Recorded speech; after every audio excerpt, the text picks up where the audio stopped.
Good morning. California secession is a possibility under Trump, a supporter says. A constitutional attorney described the movement to the Standard as the pie in the sky. So I'm going to read this article, and this guy right here is trying to get signatures. His name is Marcus Ruiz Evans. He's trying for a third time to get a measure on the ballot asking Californians if they want to leave the U.S. So this is by a Gabe Greschler. So they say a third time's a charm, but that's how California secessionists feel as they try again to get a long shot measure on the ballot that could lead to the Golden State leaving the Union. Does it sound crazy? Constitutional experts say the movement is hogwash, but don't tell that to its supporters. We're absolutely confident the time is now, said Marcus Ruiz Evans, who's 47, who was in the late 2010s, tried twice unsuccessfully to get what is known as a Cal exit off the ground. So in both cases, Evans was able to get the ballot measure into circulation, so which means it is a signature collecting phase. So the California Secretary of State on Thursday announced that Evans' ballot measure was collecting signatures again. And that's how serious people are about the Cal exit. So Evans must collect a whopping 546,651 signatures, or 5% of the votes cast for governor during the November election of 2022 to qualify for the ballot.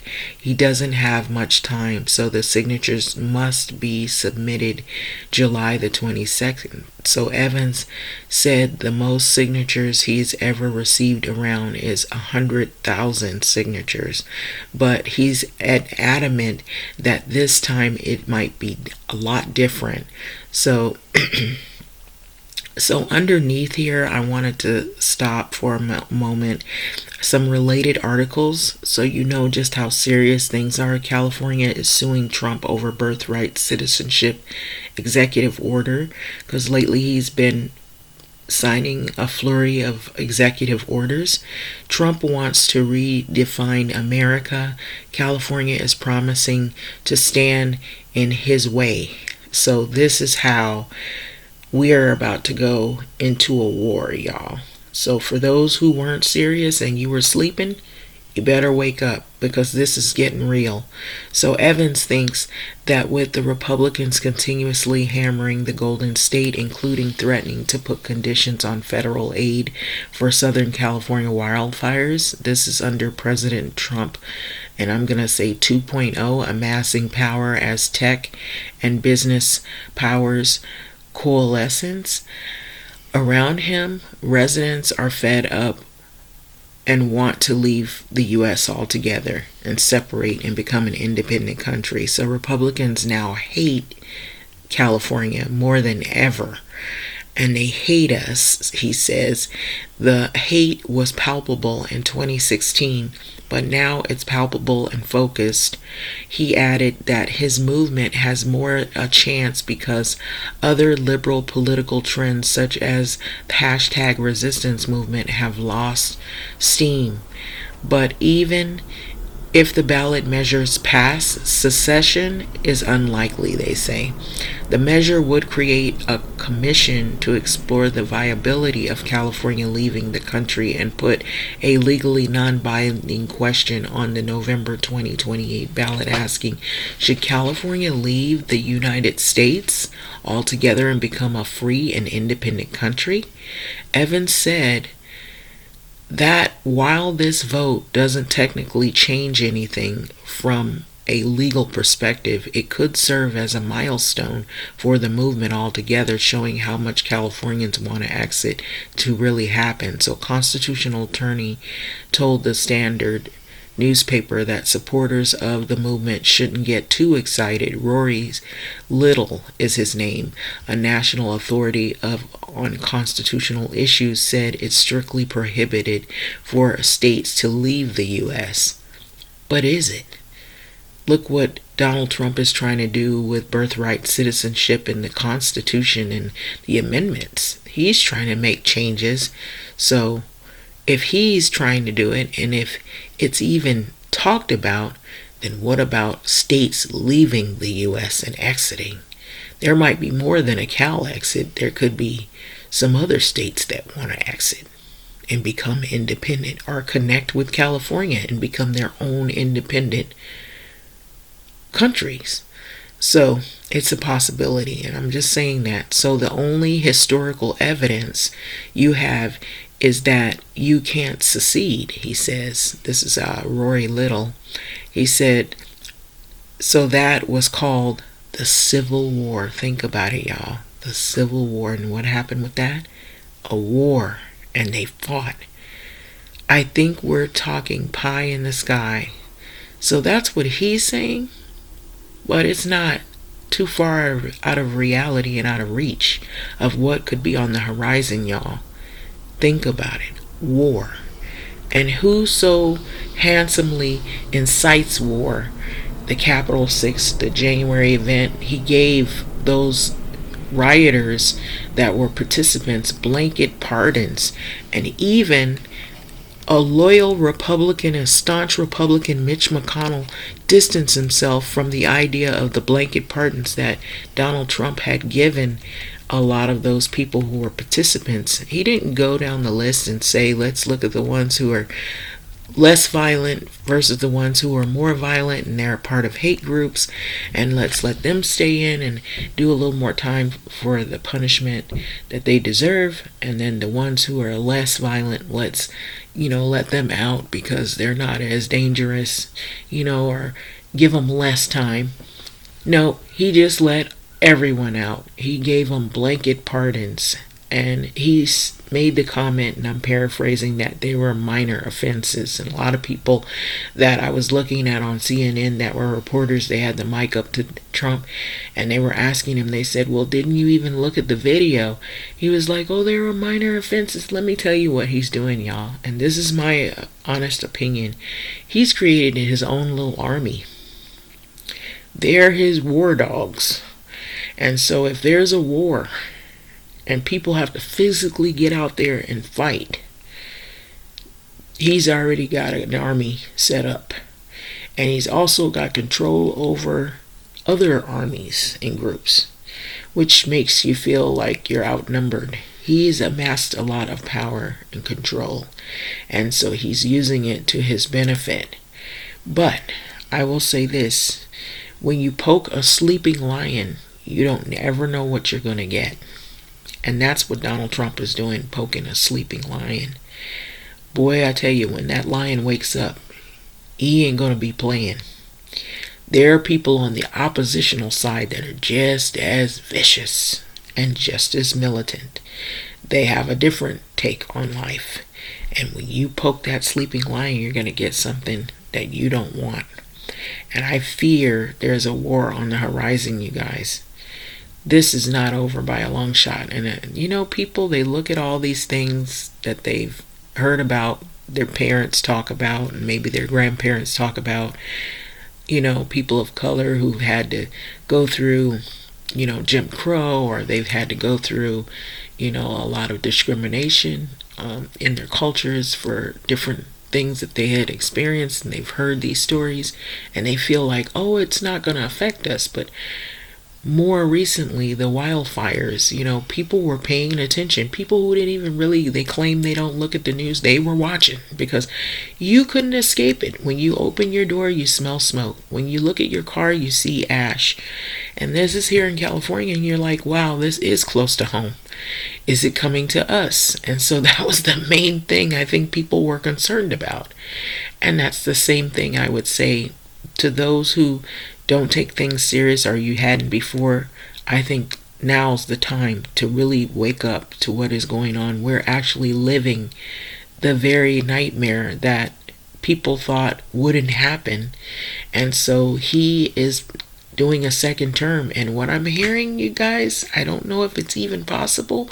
Trump saying that he's not going to only do a second term, he's going to do a third term. What does that mean? What are they trying to do, y'all? That Project 2025 is real. He's actually carrying out the promises, the campaign promises, the Heritage Foundation. Those things are not fake. And I know some people didn't like the way the commentator and political commentator Roland Martin, how he addresses things, because he's more militant and hardcore about politics. But he's right. I have to admit, I've followed a number of people on their social media platforms, and I've listened to some of their, grievances.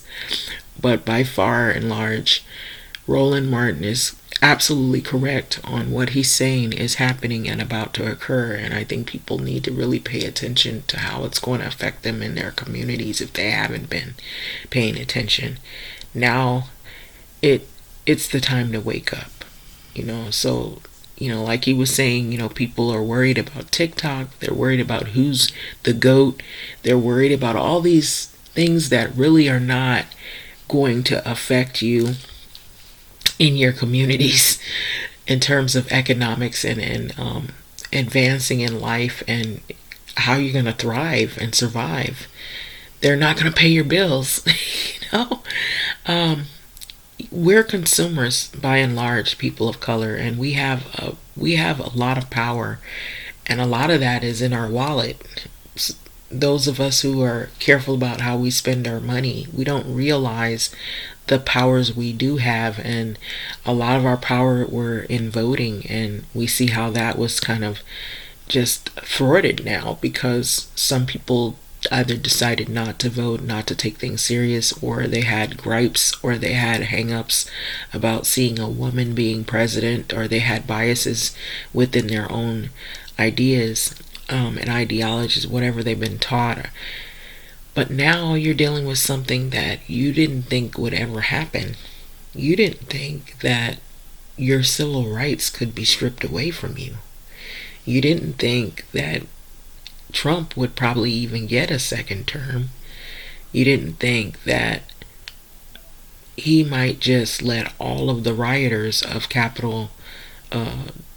the White House or the Capitol building, giving them blanket pardons, and some of the worst ones that are part of militant hate groups.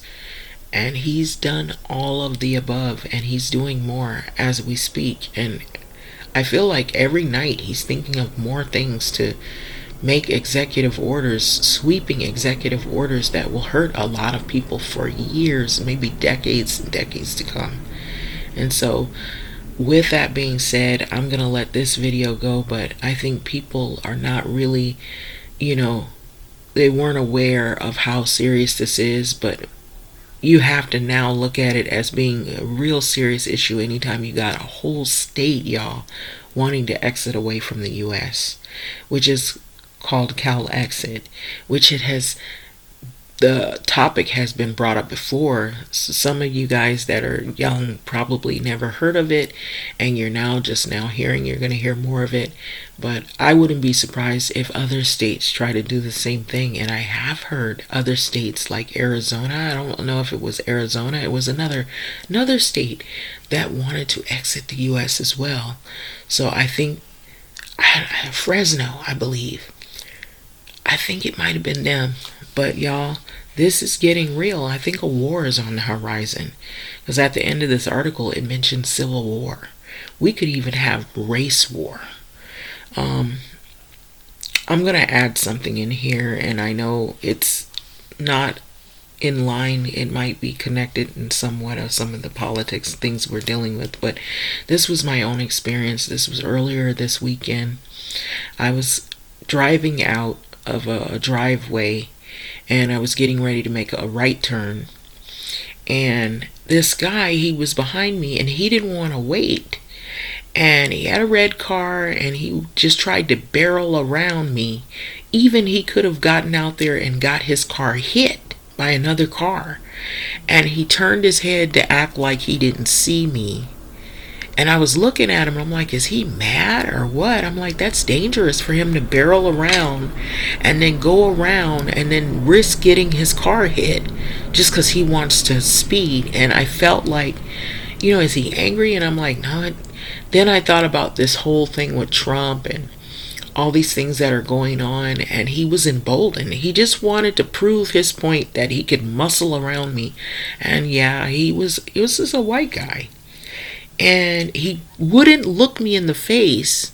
And I said, "You're willing to risk getting your car hit and you getting killed just to prove that you can muscle around me and jump out in a major traffic and almost get hit? You're not willing to just be patient and wait until one car has to make a right turn at a time, and so you have to be patient and wait." And he just didn't want to wait. It was crazy, and he could have gotten killed, but he just wanted to prove I'm white and I can do what I want and get the fuck away, and all that attitude. I could see it on him. And so people are emboldened, y'all. I just want to tell you that they might do things that you hadn't seen them do before. What they weren't doing, they might try to do, like what I experienced. I just thought it was weird. I had never seen anybody do something stupid like that. But I'm going to let this video go. Pay attention to what's going on. All these people talking about they don't watch it. You better start looking at it if you weren't. Because this is getting real, y'all. Whole states want to just distance and sever themselves from the U.S. because of Trump 2.0.